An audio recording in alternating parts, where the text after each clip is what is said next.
All right, we are back. We are live. Third day in a row, Alex. I get to talk football and Patriots with you live on the Patriots Beat podcast here on the CLNS Media Network. We have actual moves to talk about today, Alex Barth. The Patriots were active today. They were active Calvin today. Anderson isn't an actual move? Well, it was a move, but, we wanted more. We wanted better, and I think we got that. But before we left last night, I said, I think we're going to be on here talking about something. Turns out we will. So we want to get to all of it. We'll talk Juju. We'll talk tackle. We'll talk other moves, potential at tight end. We're going to reassess where this team is at after another day of NFL free agency. But first, before we do that, I want to talk about our new sponsors on the show at FanDuel. Go to FanDuel.com/Boston, and you will get $200 in bonus bets on us. Me and Alex were doing some bonus betting last night. Unfortunately, it was on the Bruins, but I am ice cold, man. Yeah, but that's okay because they're bonus bets. So, you can join in on the fun if you'd like to. Bet responsibly, obviously, at FanDuel.com/Boston. It helps out the show, and it helps you out to give you $200 in free bonus bets. So again, FanDuel.com/Boston. What you got to do is deposit $10, bet $5, and then you get $200 to bet with right away. So that's that. FanDuel.com/Boston. Help out the show. Help you out. Make some money. Alex, let's start off, I think, with what everyone wants to talk about and what we can assume is the biggest move that the Patriots will make today. And that is that the Patriots signed Juju Smith-Schuster from the Kansas City Chiefs to a 3-year, $33 million deal. 22.5 of which will be earned over the first 2 years of the contract. Juju is coming off a year in Kansas City where he caught 78 passes for 933 yards, 3 touchdowns. He won a Super Bowl ring, and he wanted to get paid again. The last 2 contracts, because I wrote about Juju as a fit before this whole thing started, where someone who they could go after and grab. And the last 2 contracts he was on were 1 year, prove it, if you will, deals. I think he had 1 year, $10 million with Pittsburgh. Then he went on another 1 year, $10 million with the Chiefs. Now he's here. He gets a longer-term contract, 3 years for $33. It's still a little bit of a prove-it deal. I know it looked identical to the Jacoby Myers contracts, and that's what everybody's been comparing it to today, but it's a little bit different. There's a little bit more incentives in it. There's only, I think, 16 guaranteed versus 22 for Jacoby, and so a little bit different. But overall, Alex, what do you make of the move? What do you think of Juju's fit in this Patriots system now that they officially acquired another weapon?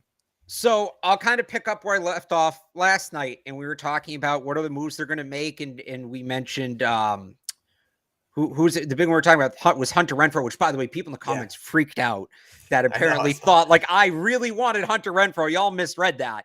Yeah. He just seemed likely. I was addressing the fit. They did better with Juju, honestly, for everything. You factor everything in, the age, the cost, all of that. They did better with Juju, I think, than they did on Hunter Renfrow. But it's kind of like I said last night. We were talking about, all right, they haven't made a move at receiver. What if they make, a move like this? And I said, all right, it's a good move. And that's where I'm at with Juju Smith-Schuster. Solid move. Good get. Helps them in the slot. I love his yak ability.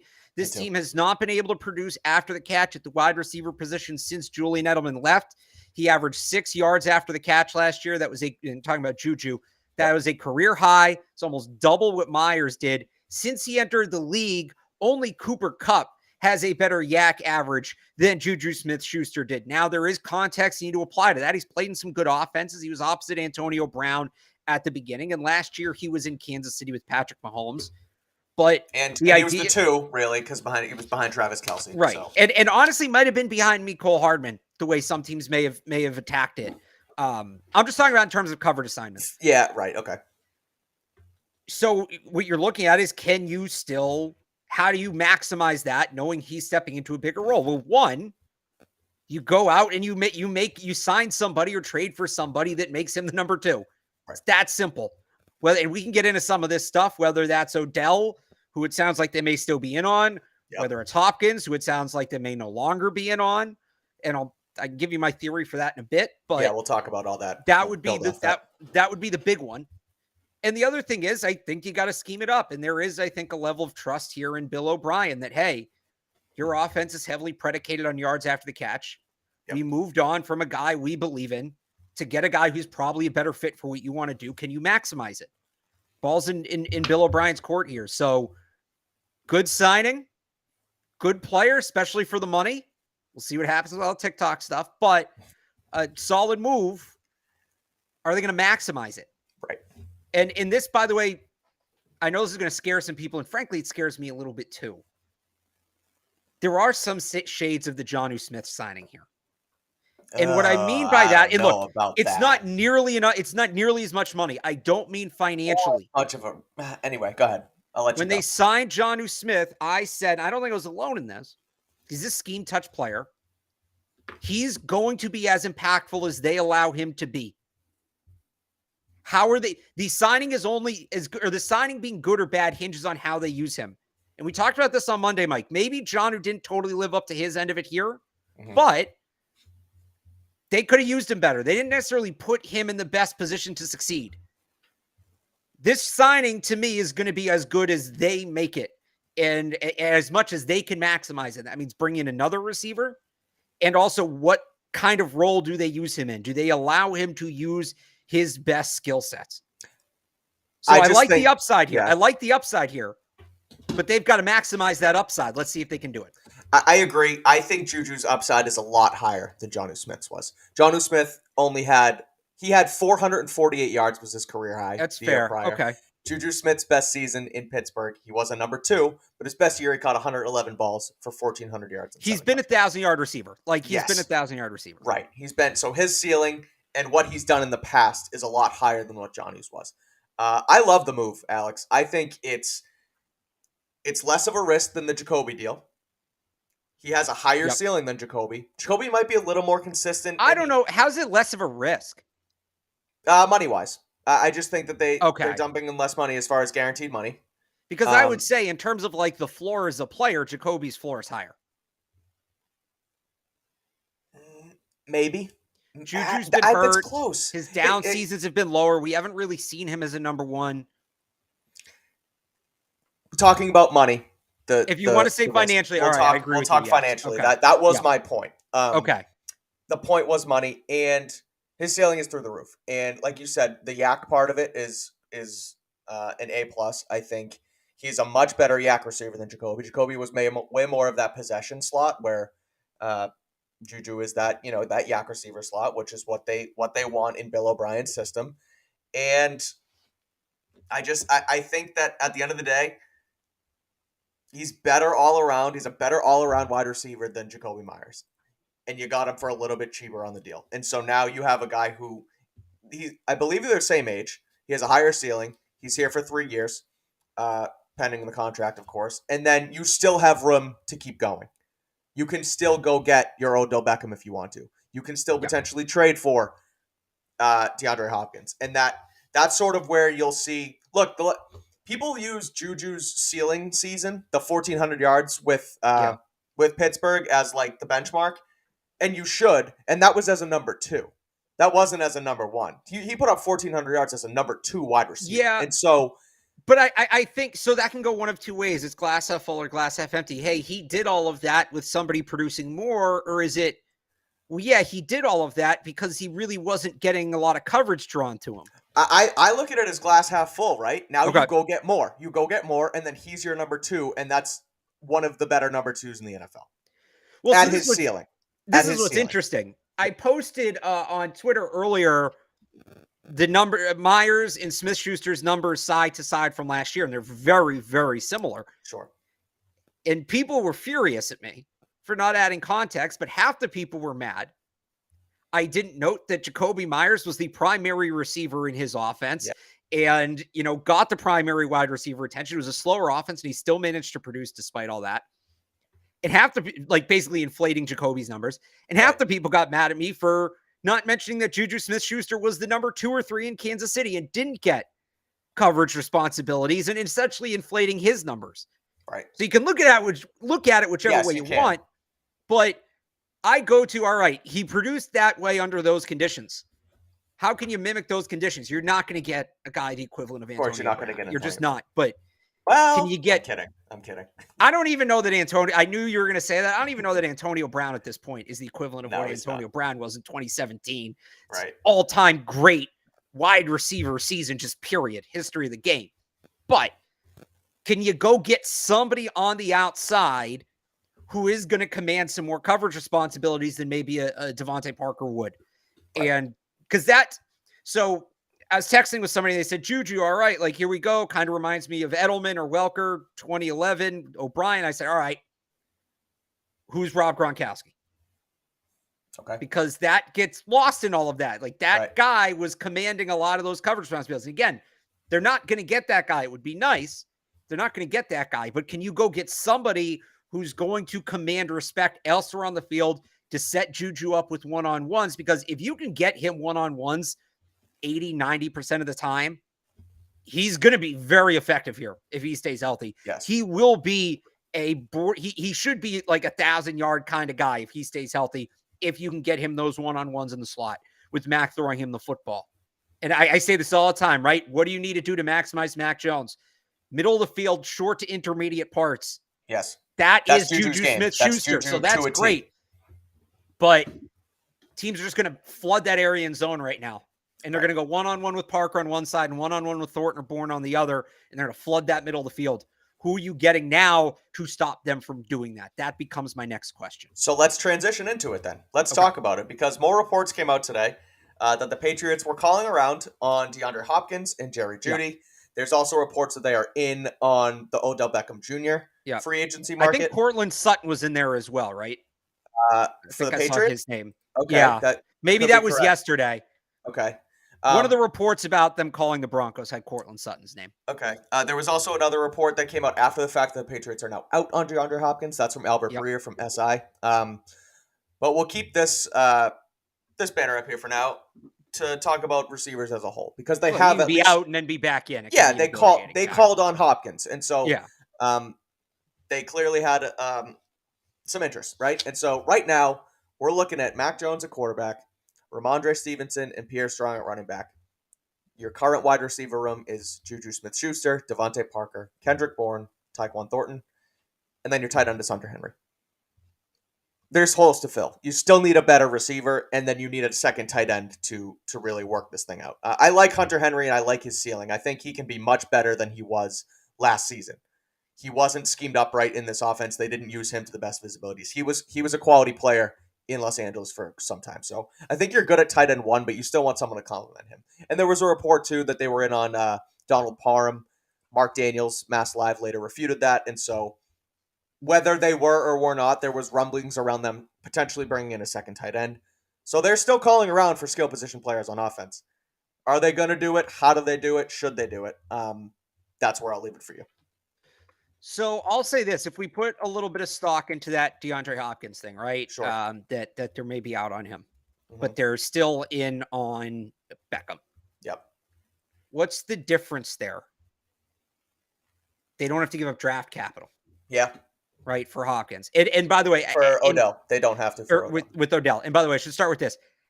And this, I know, is going to kill some of you. Trust me, it kills me. Y'all know how much I love this player. I think we're probably done with Jerry Jeudy at this point.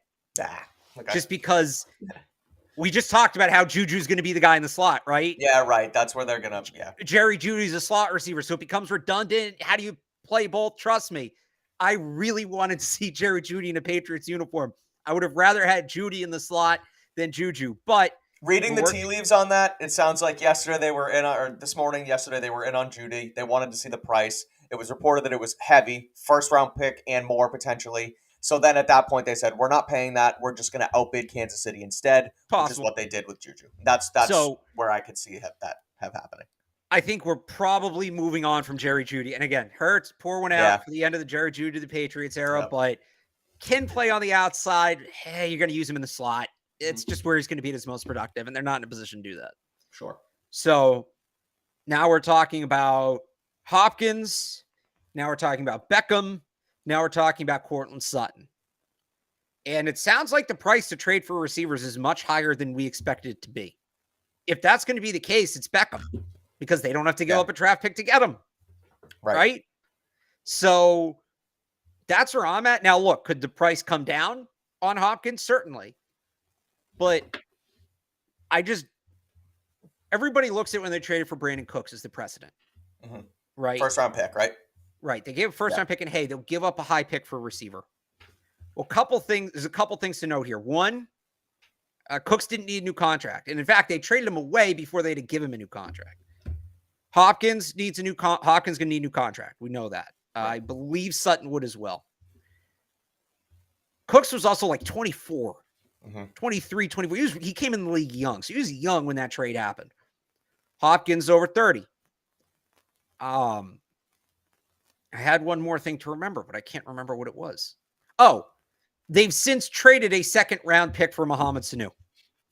I do wonder if that makes them a little trigger shy with a guy who's over 30, a guy who's had a PED suspension. I wonder about that. I feel like Beckham might make more sense at this point, given what we've learned in the last couple of days. Sorry. I don't know, Mike, you tell me, am I off? Hold on. Well, this is what I'm working here. News? Are you looking at news? No. Okay. I'm just working on this. Should the Patriots sign Odell Beckham Jr. right on the bottom of the screen for us? We do have a little bit of news, by the way. Jamal Williams to the Saints. Oh, okay. That's something. I didn't expect the Patriots to be in on that. But sorry. I didn't either. I like Jamal Williams. Yeah, me too. Good guy. I agree with you on the draft capital, I think, but I disagree in the fact that they would use the Mohamed Sanu as a potential way out of it, because I just think that DeAndre Hopkins is a much better player than Sanu was. I don't really know. I can't remember off the top of my head, but I don't think Mohamed Sanu produced the way DeAndre Hopkins produced this past season. So I think it would be much more worth it, and I think you would consider doing it again to go get Hopkins. That being said, Odell, how old's Odell? I forget if he just turned 30 or he's about to turn 30. Okay, he's 30. He turns 31 in November. I just looked. So similar in age. Similar in age to Odell and DeAndre Hopkins. Similar in age. Odell has the injury history. Hopkins has, not an injury history, but he has, a history of potentially, it's a question mark for him as well. And so I think ultimately looking at it from a draft perspective, I think I would go with Odell. The fact that you don't have to give anything up for him, you just have to sign him. That being said, what number do you want to go to for Odell Beckham? Because there's reports out there that he could want upwards of $20 million. I don't think a lot of that would end up being guaranteed because of the history, where he's at health-wise. He looked pretty good. And I tweeted a video of his workout the other day that he posted on his Twitter as well. He looks pretty good. He looks healthy. He sounds healthy from all the reports. I would go give Odell Beckham a shot. I really would, because again, the part where you say, and I didn't really think about this until you brought it up, just the fact that you don't have to give up anything. You just have to sign him. It's only money. They have the capital. Right. He can be a guy who's going to command a number one cornerback on top of you, which will just help Juju out even more. So I would do it. I would go with Odell here. Yeah, I will. And then it becomes, how do you sell him on it? And where's the interest for him now? I don't think, and this is just me guessing, I don't think he has a big market, because if he did, I think he would have signed by now. Okay. I think he would have signed before Jacoby Myers and Juju Smith-Schuster. Those contracts haven't exactly helped his value. Right. Yeah, you're right. So, if he's going to go somewhere, what kind of contract are you signing him to? If you're the Patriots, you're going to have to sign him for multiple years.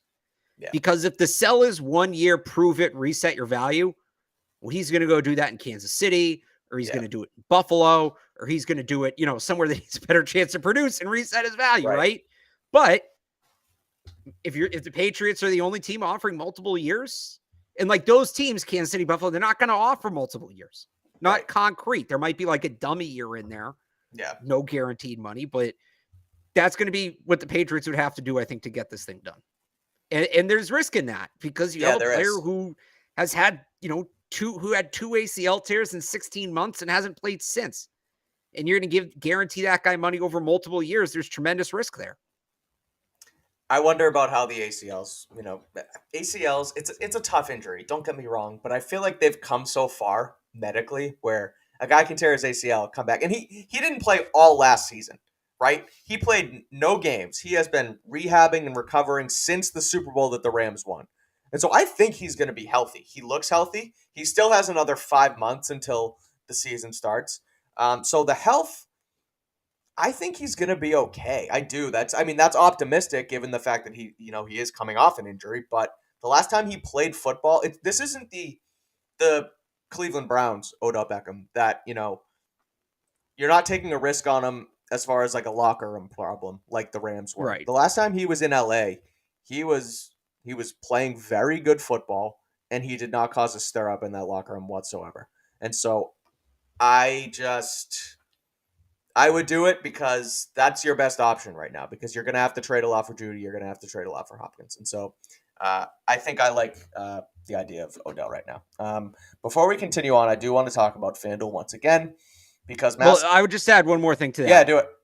Just one more thing real quick. If they are going to trade for Hopkins or Sutton, they need to do it before Beckham signs. Because when Beckham signs, the price of that trade is going to they lose a lot of leverage as the buying team. So where do you see this Odell Beckham Jr. contract ending up then? What would you assume that he's going to go for? Well, it depends where he goes. I know. I think he's going to end up with the Jets.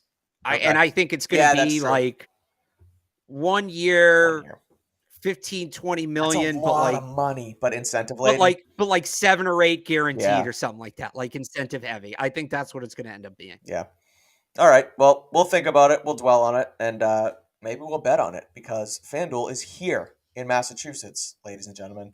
The wait is finally over. FanDuel, America's #1 sportsbook, is now live in the state of Massachusetts, and new customers in Mass can get in on the action with $200 in bonus bets guaranteed when you place your first $5 bet. Just sign up at FanDuel.com/Boston.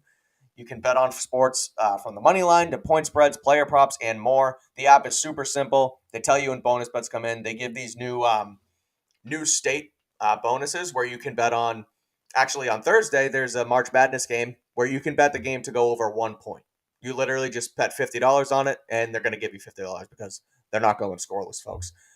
So it's awesome. The app's super easy to use. It's safe and secure. So don't miss out on your chance to go get $200 in bonus bets, win or lose. All you got to do is visit FanDuel.com/Boston and make every moment more on America's #1 sportsbook.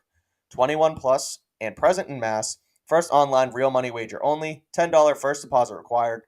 Bonus issued as non-withdrawable bonus bets that expire in 14 days. Restrictions apply. See terms at sportsbook.fanduel.com. Gambling problem? Hope is here.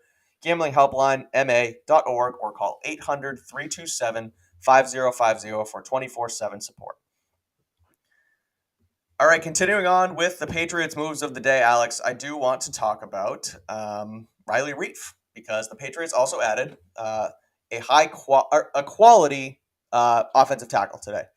It was one of the first moves that was announced on Wednesday, as Diane Rossini from ESPN reported that the Patriots are in fact expected to sign Riley Reiff. It is a 1-year, $5 million deal, according to Tom Pelissero. Reiff is 34. He was a former first-round pick and has played on both sides of the football, or on both sides of the line, rather. He's not offensive defense. He played left and right tackle. Anyway. Yeah, we'll see what happens. But he's played on both sides of the line. He started 172 games. He is older. He's 34, but played 10 games last season at right tackle for the Bears. So what'd you make of them getting in on Riley Reiff, adding another tackle to a big tackle room now? I feel like they're just kind of trying to throw things against the wall tackle and see what hits. And you have a veteran who's probably on the back end, and Reiff. You have a guy who's been around a little bit, but is relatively young, who, like, there's some things to be excited there in Calvin Anderson, but is very raw. And then I think you'll have a rookie. And they're just going to hope between those three, they end up with one tackle. That's what it feels like to me. And I mean, let's not forget, they RFA'd, or they tendered Yannick Kajus today as well. I think they're just kind of turning it into a numbers game over there. But I don't really hate it, because go ahead. I'm not saying what? I was going to say, like, I like the strategy. I thought you some got years. That's why I thought you made that noise. No, I like that strategy some years, but like when there's so much talent available, just, I don't know. So here's where I look at it, right? Last year, the offensive line was terrible. They couldn't block anything. But I don't think it was entirely the actual skills fault. I think that there was a lot had to do with a lack of coaching. However, They did also get hurt along the entire line. We talked about it last week where James Ferentz was lining up at left tackle at one point. And so now, as it currently stands, I don't know what they're going to do with Trent Brown. I've heard and seen, murmurs that they might try and dump Trent Brown somehow to get more space. But call it for what it is right now. You have along your line Trent Brown, Cole Strange, David Andrews, Mike Onwenu, and Riley Reiff on the right side. That's a solid front five. I do a little bit of news. Miles Sanders to the Panthers. Oh, that's interesting. Yeah. Okay. Miles Sanders to the Panthers. So they have, who was their running back this year? Chuba Hubbard and Donta Foreman. So okay, that's pretty good. They're building something down in Carolina. They're doing pretty well for themselves. Sorry to cut you off. Miles Sanders had a good year. No, you're fine. So yeah, that being said, that offensive line of Trent, Cole Strange, David Andrews, Onwenu, and Riley Reiff is a good starting five. And then you now have Yannick Adjust, who just got tendered. You have Connor McDermott, who was re-signed, and then Calvin Anderson. So that's 3 swing backups that can play on both sides, you would think. And then in the interior line, you have James Ferentz, who's a quality backup as well. And so last year, when it was just completely depleted and they were signing Marcus Cannon and they were trying to move Wynn around, and then Wynn would get benched and Trent would get sick, and it was just a complete cluster, basically because of the rotation. And so if you can have a solid front five and then bring in quality guys who have already played in the system, it's a different system, but guys in Calvin Anderson and McDermott, I don't hate that as much as it was this year. So I think I'm okay with Riley Reiff as long as he can play to the level that he's capable of. And I don't think it's really boom or bust. I think he's been pretty solid his entire career. He was fine last year. I don't know. It's still incomplete to me. I still want to see them get a tackle in the draft. So do you want them to do it at 14? Like, are you still up for that? Yeah, I don't think that Calvin Anderson or Riley Reiff are your tackle of the future. And who knows what the tackle class is going to look like next year. You have a chance to get your tackle of the future. I'd do it. Doesn't mean they have to, but right. It's also a relatively cheap deal. And you know what? Actually, it's no. Go ahead. Yeah. It's 1 year, $5 million. So you're not necessarily tied to Riley Reiff by any means. By the way, if you did, is that picture Riley Reiff or is that Cole Strange? That's Riley Reiff. Looks like Cole Strange. Yeah, it looks like him, but it is Riley Reiff. It also kind of looks like Joe Tooney, but it is in fact Riley Reiff. I guess I didn't really know what Riley Reiff looks like. I will say today is probably the best I've felt about them taking a wide receiver at 14. Today is probably, after what happened today, because my theory, right, and I say this all the time, the last couple of years, and I think this just might be Matt Groh's way of operating, where is the biggest hole on the depth chart? Fill it. Regardless of positional value, fill it. The biggest hole in 2021 was quarterback. The biggest hole last year was guard. Even with signing Juju, starting to feel like the biggest hole is at wide receiver. And then so you what do wide tackle receiver? somewhere else in the top 100. You're going to do Quentin Johnson? Is it Quentin Johnston? That's where it gets tricky. That's the problem. It doesn't that's totally. What I don't like about this. I'm not ready to lock this take in yet. I'm still kind of working on it. Because do it. Give it to us on these airwaves. Well, no, because like you said, they need. Well, don't lock it in, but let us know. They need a boundary receiver, and that guy probably isn't there outside of Quentin Johnson. Does that mean you move down? It doesn't mean they go corner in the first round. Like, I don't know. A guy I do think is a lot more in play now is Bryce Ford Wheaton. That's another story, and I'm sure people aren't surprised to hear me say that. But yeah, it does sort of feel like this is their plan at tackle. Just don't necessarily have an obvious guy. Just throw things against the wall and see what sticks. And I don't know. If it's a first round pick, you're not doing that. That's your starter. You take a guy at 14, you're starting that guy. Do they want to do that, or do they want to invest a little lower pick? And hey, maybe he's the guy, maybe he's not. If we have to address it next year, so be it. Speaking of pick 14 now, so let's assume that this is their plan at offensive line, and they do want to, let Riley Reiff, not hand him the job, but give him the job, and it's his job to lose a right tackle. And Trent stays. Yeah. And they do go sign Odell Beckham Jr. And they did just sign Juju Smith-Schuster. I know you've said it before, but the hole on offense now would be tight end. are you Nope. taking a Michael Mayer at 14? No, because corner's still Even in this scenario. corner's still a bigger need. Safety's still a bigger need. Brian Branch. And again, the tight end class is just so deep. You're going to get a guy who's a first-round talent on day 3. There's just no need for it. No need. And that's a good point, too. They haven't done much. They haven't really fixed safety all that much. Done anything? They've re-signed. Nothing external. Yeah, exactly. Peppers came back, but right. And so Juan Thornhill just went to where'd he go? He just signed from he just signed. Anyway, he's gone. Jesse Bates is gone. Poyer went back to Buffalo today. Yeah, that's new news. I'll add this, and we did get this news today. We got the details of Jabril Peppers' contract. A year later, I'm still doing Julius Peppers. Shows how good of a player he was. Shout out to him. Yeah, seriously. We got the details of Jabril Peppers' contract today, right? Which we didn't have. Mm-hmm. They gave him some good money. $6 million guaranteed. Like he's basically making the same that Adrian Phillips is. So that tells me they see him on par with that role. Like he's going to play a lot. They're not just bringing him back to cover kicks. They're bringing him back to be a part of that safety rotation. So for whatever that's worth, like I think they have a big, and I wrote about this on 985thesportshub.com today. And I wrote about the Juju Myers thing too. I meant to plug that earlier, 985thesportshub.com. There's a role waiting for him. Like he's not just coming back to cover kicks. He's going to play. We're going to see him out there. Yep. One of his sort of, I mean, he was a jack of all trades coming out of Michigan, right? But then his sort of knock, I guess, he bounced around. He went from the Giants and the Browns and all that, and then he came here. But his knock was never his skill. He was just hurt for a while. And so now he played a full year last year, healthy.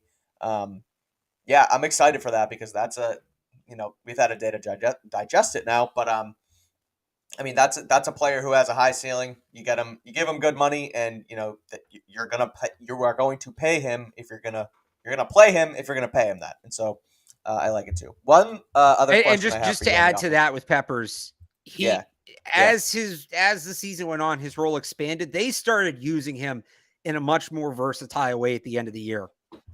On the line as a boundary corner, like everywhere. So that's encouraging, I would say. Right, I would agree. And so the other thing on tackle I want to ask too is going into today, my ask and sort of thought big splash move for them would have been to go get Orlando Brown. Does Riley Reiff signing for only $5 million stop them from going to get Orlando Brown? No, it shouldn't stop them from doing anything. I don't know that Riley Reiff makes the team. Okay. I'm not saying he won't, but it's a true flyer. He's 34. Right. Does he want to do another year? He may get here and realize I don't want to compete with a bunch of kids. I saw a good tweet today from Brian Phillips. He used to write for Pat's Pulpit, and it was the video of Antonio Brown jumping up and down, quitting, and the caption was Riley Reiff when he has to run the hills for a second day at Gillette. And so you never know, but it should. Let me say this: it shouldn't stop. Now I don't think they're going to go after Orlando Brown. That's what I was going to say. But the fact that Riley Reiff signing shouldn't make or break them going after Orlando Brown. But if you're doing a patchwork job, right, with Riley Reiff and Calvin Anderson and Connor McDermott and Trent maybe, and so it just tells me that, and tendering Yodny Kajust. So I just don't think they're going to do it. I just don't see it. But I thought that would have been smart because again, that sign one, draft one we've talked about for quite some time. That would make a lot of sense, but I don't think so. So that's sort of the Patriots news, Alex, of the day. I think what I want to do, since this is our third show of the day and we've done a lot of us talking, let's bring the chat in if they have questions because we have a full chat. We're at over 800 live now, and so let's ask as many questions as you guys want. And we'll try to get to as many just about the Patriots, free agency, anything that's gone on. And while they trickle in, Alex, maybe we should talk about Aaron Rodgers quickly once again because he did say today live on the Pat McAfee show that he does intend to play for the Jets. It's only Green Bay. The Green Bay side that is holding it up. He sounded like pissed off Aaron Rodgers in that interview. I don't know if you saw it, because basically his side of the story is that he was going into his darkness retreat intending to retire, and then when he came out, the Packers were shopping him, and now he's pissed off, and now he's coming back. Okay, first of all, that's not true. I just don't believe that. I think he wanted to leave, but he doesn't want to be the guy who left Green Bay because he sees how it's hurt Brady's legacy. So no, they moved on for me. Who broke up with who? No. I broke up with them. They didn't break up with me, or I guess it would be the other way around in this one. But I don't buy that for a second. I'm still where I've been on this. It's going to be a clown show. It's either going to be spectacular or spectacular failure. They're going to be so good. There's no in between. They're going to be so good. They're going to be so good. I think the Jets are going to be a wagon. But that's enough of Aaron Rodgers. We've talked about him for 3 straight days. Let's get to the questions. Alex. I can't wait to be done with that crap. I know. Let's go to this one real quick. Cool. What about Bryce Ford Wheaton, other than his combine stats, lead you to believe he belongs in the NFL? His tape, you watch him at West Virginia. He's great in contested catch situations. He's good at the line of scrimmage, getting off press. He's great on special teams. He's an NFL player.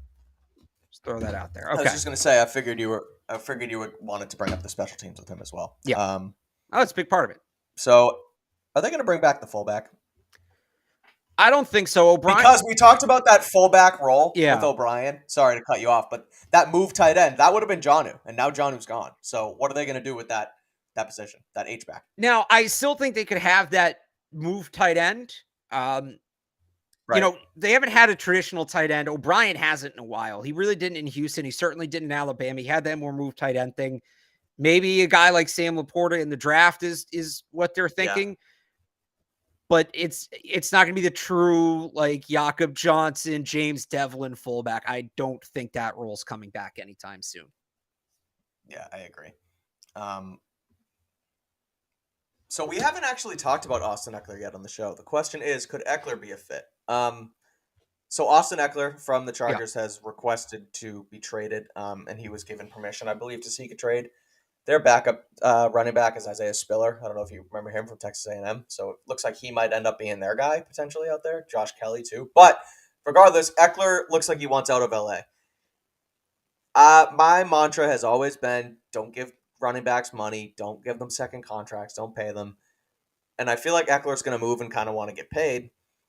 So if he wants to get paid, I wouldn't do it. But if you're looking for a guy that's going to be a compliment to Ramondre Stevenson, Austin Ekeler is the perfect fit.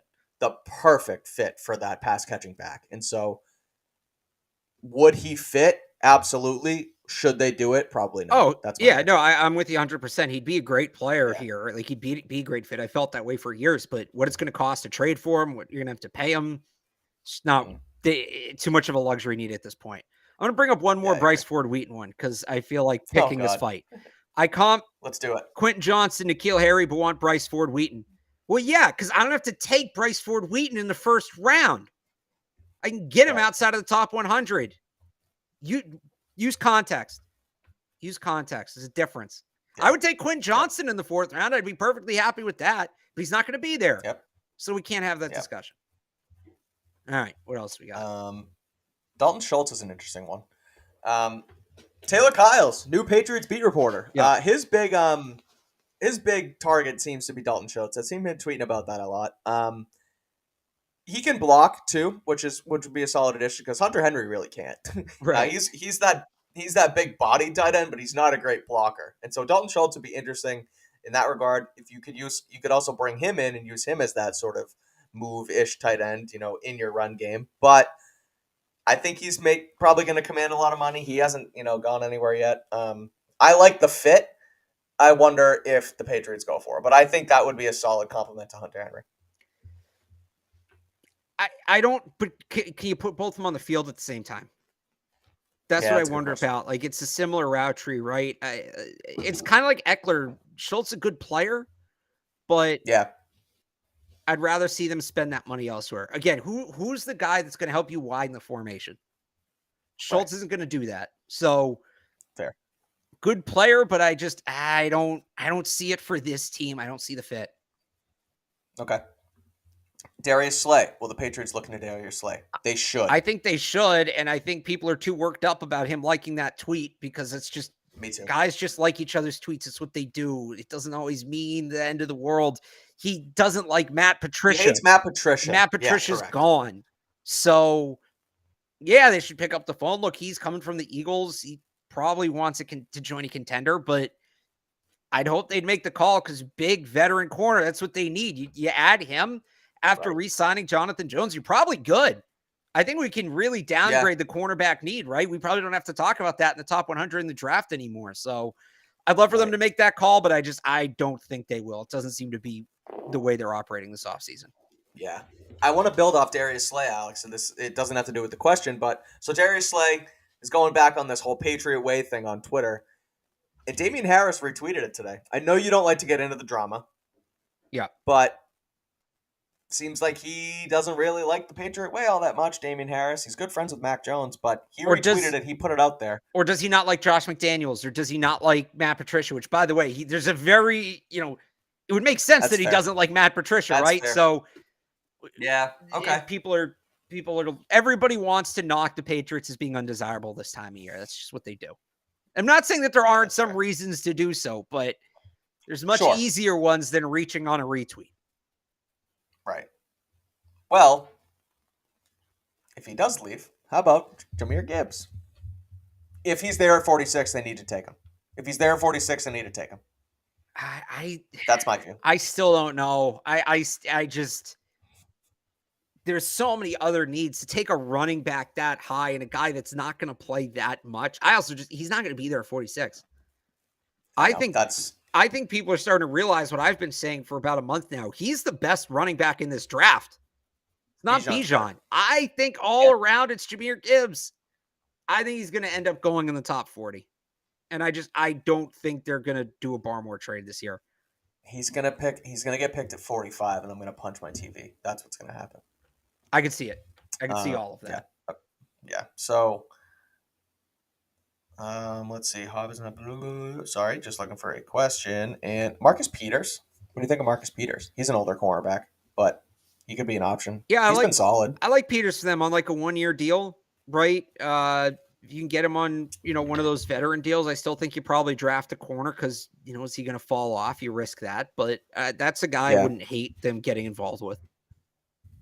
Yeah. I think he's 6 foot, so he does. I mean, that's sort of their average height in the cornerback room right now. They don't have much taller, and I think they still need to go for that taller corner. But depending on what Peters would command on the open market, I think that would be a solid move. Going back to running back, J.D. McKissick. That's a third down back who has been solid for the Washington football team, Commanders, for the last couple of years. Again, I say it always. There's always a caveat, but depending on the price, I would like to go get J.D. McKissick. I think he'd be a solid pass-catching back to complement Ramondre Stevenson. You take some reps off of him, a guy who was battered last year. I saw a tweet today from Dakota Randall from Nesson that Ramondre had like the third or fourth most scrimmage yards of the Bill Belichick era this year. I didn't realize that. He's up there with a couple of those Welker years, and he was dominant this year, but man, he took a beating. And so they need to do something more in the running back room to take some miles off his tires. We had that fight back and forth all season, and I said, run him. And once again, you got me there. Yeah. But, I'd like to see them add a veteran pass catching back. If I don't think you can count on Ty Montgomery for much, and it's going to be a new role for Pierre Strong. So J.D. McKissick fits that bill, certainly. Yeah. Oh, Alex, is Zach Kuntz soft? I don't think so. Okay. I mean, I don't think so. I don't know. Do you? Fair enough. I don't know. I saw it. I wanted to push your buttons a little bit. Well, sometimes it's hard to tell with those big guys, right? Because especially at that level, they're just so much bigger than everybody else. They don't really have to be afraid of contact. No, it's possible. Like, I'm legitimately wondering this because that is something I watched when I was. I wondered when I was watching him. Like, he's bowling everybody over, but he's not going to be this much bigger than everybody else in the NFL. What is it going to look like when he has to take contact? So it's an interesting question. Barth has to pick one: Jahmyr Gibbs or DeAndre Hopkins. Ooh, because you hate both. I don't think I hate both. I've been big on Hopkins. Do I hate both? I think Hopkins gives you more of what you need. I know Gibbs is a better play long term and all of that, but we talked about this last night, Mike. They can't necessarily take the longest term approach in this draft because the reality is if it doesn't work this season, you're blowing it all up and resetting anyway. So the long term doesn't mean a lot. It's weird. They're in a weird spot with that because you kind of have to play the happy medium game, or you have to try because on one hand, you could give a bunch of guys 1-year deals, an older Odell and an older DeAndre Hopkins, but then they prove it and they do well, and then they leave again, and then Mac's basically right back where he started with no weapons. And so that's why I liked that Juju's deal was a 3-year deal, actually, because he's not taking that other 1-year deal that he had the last 2 seasons. He's still young. He's 26. You have him here through age 29. Maybe you re-up, maybe you extend him at one point. But if him and Mac can build on something and build a rapport, then I really do. I love the Juju signing. I thought that was massive for them today. Yeah. Having said that, having to pick here, I'm going Gibbs because he's a guy who played in O'Brien's system. You can play him in the slot. You can play him at running back.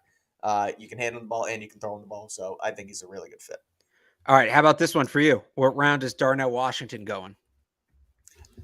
I really, truly believe he's going to be a back-end first-round pick. I wouldn't be surprised if a team takes him over Michael Mayer. I think he's better than Mayer. I really do. Just the fact that he can block and he can, be a great pass catcher. And he showed the speed. The one knock was the speed, and he blew it out of the water at the combine. And so, yeah, I really think I'd be shocked if he's not a first-round pick because I think that it's going to be the two of them. I think he's going to go over Kincaid, too. I like Kincaid, but I just think Darnell Washington is the best one in the draft. So, first-round pick. All right. If we sign Odell, do we keep Parker, Bourne, Juju, and Thornton? That's a full room.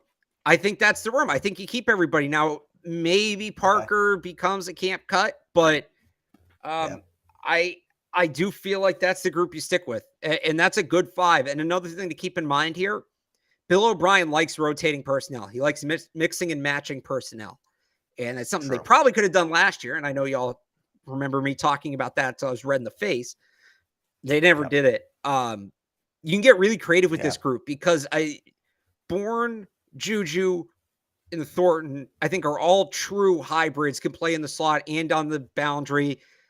You probably could get creative with Odell in the slot. He hasn't really done that in a long time, but I think it's possible. And then totally. Parker's locked in as your X. You're not moving him a ton, but I think that's everyone else can kind of mix and match. I think that's a full room. Maybe you draft somebody, I don't know, but I wouldn't. If they sign Odell, the room's complete. I wouldn't. I don't think that they're overflowing or anything like that. The only tough part is then it's like Tyquan Thornton's your last receiver, and then he's gonna be the last one on the field, and then you're getting him into his 3rd year. But again, O'Brien just spent a 2nd-round pick on him. First of all, it's totally something they would do. They do that all the time. They do things that all the time, and then he's going to end up being their inactive guy, and it's like I don't think so because again, even though they do like to rotate, O'Brien likes to rotate his receivers. I don't think you're going to see we're so used to Jacoby Myers a 90-95% usage rate guy for the Patriots the last couple of years. Before that, it was Edelman, never came off the field. Right. With this group, if this were to be the group, Odell or even Hopkins, frankly, Parker, Bourne, Juju, and Thornton, I don't think you're going to see any of them over 80%. I think it's going to be a healthy rotation. The other thing is, pending a tight end move, I think you're going to see a lot less 12 personnel too. Right? You don't need to get Henry and Juju Smith on the field. So they have to do it. I said all this last year, and it made sense, and they didn't do it. They have to do it. But O'Brien's history tells us he would do that. So I actually don't think it's totally crazy, and I don't think, look, some people are going to play more than others. For what they're probably going to pay Odell, he's going to play a good amount. I think Juju's going to play a good amount. But do you rotate Thornton, Bourne, and Parker at 40% each? That's a good number. Bourne and Thorne. Yeah, it's I did that in the wrong order. That was a tongue twister. Yeah, fair. All right, so is there any chance the Patriots do not finish in 4th in the division this year? They are currently last on FanDuel's board to win the AFC East. They think they're going to be the worst team in the AFC East. Obviously, there's a chance they don't, but I still think they need to make some moves in order to, pass Miami. Yeah, I mean, look, Miami still, the quarterback situation is still somewhat of a question mark, and there's injury issues there. Aaron Rodgers could get disengaged and the Jets blow up and become a circus. That's certainly possible. Yeah, I if I had to guess, I think they're finishing 4th, but I don't think it's like a lock or anything. This is another, I might get a lot of heat for this, and I've said it before with other divisions, this is a really good division, just like it was last year. And I know they all have to play each other, but who says an entire division can't make the postseason? I mean, the Patriots almost did last year. Or the AFC East. I know. So actually, the NFC East almost did too. Yeah, mathematically it can work. And so, look, if the Patriots keep improving and the Dolphins keep improving, the Jets are going to make it, the Bills are going to make it. There could be 3 wildcard teams out of the AFC East. That wouldn't necessarily shock me if these teams keep playing well. Because, again, the Patriots, for what they were 8-9 and on the fringe of a playoff berth in Week 18 last year. Yeah. Or whatever it was, Week 18. So they get better. They get the whatever Matt Patricia was out of here and Big Umbrella. Like, they can improve and be a solid football team. All right, we should probably touch on this because he is now officially a free agent. Oh, God. Okay. Lamar Jackson joined the Patriots. Where in the division would they rank? Well, let's see who they get him to throw the ball. Yeah. Right? I would still say they need another receiver. I might put them ahead of the Dolphins in that case. I still don't think they're in on him. I just still don't think. I don't think they're in on him either. But I don't think so. It's going to be really interesting to see what happens, but I don't think they're in on him. Hypothetically, Alex, we go Odell, Juju, KB, Thornton, Hunter Henry. Sure. Darnell Washington, Lamar Jackson. That is a heck of an offense right there. That fits what they want to do with Lamar Jackson. Yeah. And what Bill O'Brien wants not to bad. do on offense. It's not bad. That's a good offense. Long way away, but that's not a bad offense. It is a long way away, but I like the idea of it. The Patriots will not get LJ according to... Oh, I clicked the wrong one. Patriots will not get LJ. He won't. Yeah, they probably won't. But we got to talk about it. Someone asked. News, and like you said, you can talk to him now. And so they have the cap space to do so, and they're making moves like a Juju Smith-Schuster and potentially Odell where they would fit, to work with Lamar just as much as they will with Mac Jones, but you got to talk about it. And so I guess we shall see. But no team has made him an offer yet.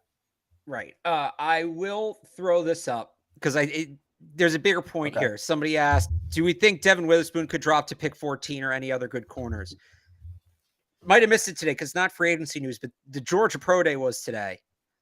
And Jalen Carter, and if you don't know, Jalen Carter was in the running to be a top 5 pick. He was in the running to be the number 1 overall pick. He's a defensive lineman from Georgia. Very talented, very athletic, ton of production. The first day of the combine, we found out there was a warrant out for his arrest for essentially reckless driving, street racing, involving an accident that got a teammate and another Georgia staffer killed. So he wasn't at the combine. He said he was going to get it all sorted out, and he believes he won't face charges. And there were some reports that it may not impact his draft stock. Well, he showed up to his pro day. He was 13 pounds over his combine weight. That's 13 pounds in like 2 weeks. And he couldn't finish the drills. He was having trouble breathing. He was out of breath. He was gassed. First, I hope he's okay. Of course. Non-football wise. But I will say, right, he's now falling. And if he's going to fall outside of that top 15, 14, by the way, don't think the Patriots should take him for a number of reasons. Right. It's another player that a team is taking ahead of the Patriots, right? So it's only one player, but it's interesting, that dynamic. That's one more spot. Jalen Carter going in the top 5, that might push a corner down, or that might push a receiver down, or that might push a tackle down. That's now one more guy that's going to go ahead of the Patriots that they maybe could need. Exactly. So it's I'm not saying the Patriots should draft Jalen Carter. This isn't me saying Jalen Carter will fall to the Patriots. Definitely not that. But the board's moving. The board's moving, and this is an interesting development because who knows? Maybe there's a team that was going to take Jalen Carter. And the one thing I can never remember about the draft is the order. I can remember all of the Patriots picks on their own, but I can never remember the order of the draft. All right. Why? What are you trying to think of? Panthers? Go ahead. Well, no, I'm just all right. Let's say there's a team the Bears at 9 are a perfect example, actually.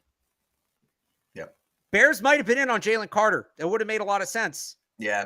But if he's now undraftable, I don't think they're going to take another defensive lineman. Now maybe they look at it and say, we should get a tackle to protect Justin Fields. And now all of a sudden Paris Johnson's off the board, whereas he might have lasted a little later. Right. And then the next team that needs a tackle, right, and it pushes the whole thing. So it's a very interesting development with Carter. It's going to be interesting to watch because I think there are teams ahead of the Patriots with needs that are similar. And I was kind of thinking Jalen Carter might push somebody down just as we don't really need him, but he's so good, we're going to take him anyway kind of pick.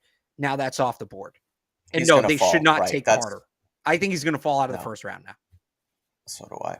It's almost like, and again, you don't know what he's going through. B, you don't know what him and his agent and legal team and all those guys are talking about with his current situation. But it almost feels like if you're going to come into your workout like that, you shouldn't even work out because teams were going to look at you in that top 15, and now you put that on tape. It's too bad. Again, you hope he's doing okay, mentally, physically, and all that. But tough showing for Carter. So yeah. It's going to take him another spot for a guy like Devin Witherspoon, a guy like Joey Porter Jr. Those tackles, they're going to start to go earlier now. And so, yeah, it adds another layer to the Patriots pick at 14. I saw a question earlier. I don't know if I can still find it. I don't think so, but it can build off this. We talk about the Patriots moving down in the draft because they always do it. They continue to move down. They move down. They get picks. They make assets. Would they ever move up from 14? I mean, that's a strange question. Of course they could and would, depending. But would you ever see them in this draft moving up from 14? Only if they really want one of the tackles. That's what I'm thinking. And I think what they've done in free agency the last couple of days suggests that's not the case. No, I don't think I could see them moving up in the second round. I think that makes a ton of sense. If they stay where they are at 14, I don't think they're. Who are they moving up to get? Like, the guy to me they would move up to get is Christian Gonzalez. And I do think he's the best corner in this draft. Mm-hmm. But the gap between him and a guy like Joey Porter or Devin Witherspoon, like, they're going to be able to get one of those guys. The gap's not that big, and they can get one of those guys at 14. So I don't see it. I think it's like last year felt like made a lot more sense to trade up than this year. Yeah, I agree. Well, Giants have officially released Kenny Golladay. No. That's your guy. No. That's the one. No. That's the one that he's going to dictate coverage, and that's how it's all coming into place. Kenny Golladay. I'm sure all three of his catches would be outstanding in this offense, but no. Juju opens up again. He goes for 1,400 because guys like Jordan Poyer and Micah Hyde are just going to have to eat up Kenny Golladay in this Bill O'Brien offense. We're kidding. Cracked the case. But yes. So yeah, I had to double check my tweet notifications. No new news as of now. Unfortunately, we didn't get real, true Patriots breaking news on the show tonight. But the good news is we will be back tomorrow again on Thursday to do this thing one more time this week because we're still hoping another domino is going to fall on this Patriots on this start to free agency for the Patriots offseason. And so we'll be back tomorrow, probably 7 p.m. again. But you can follow us on Twitter at Mike Kadlick, at RealAlexBarth for updates. Thank you to FanDuel, as I've said before, because FanDuel.com/Boston is your way to get $200 in bonus bets. Go do it right now. It's 8 p.m. There's games on later tonight. You can bet on them with $200 free dollars. All you got to do is go to FanDuel.com/Boston, deposit $10, bet $5. You get $200 in bonus bets. Go bet on the NBA if you want tonight. Bet responsibly, of course. But you can do that on our dime to help out the show as well. FanDuel.com/Boston. So until tomorrow night, he's Alex Barth. Read all of his stuff at 985thesportshub.com. You can follow him on Twitter at RealAlexBarth. Follow me at Mike Kadlick. Read all my good stuff. Free agency trackers on CLNSmedia.com. Again, until tomorrow with hopefully some more free agency news. Thank you all for watching.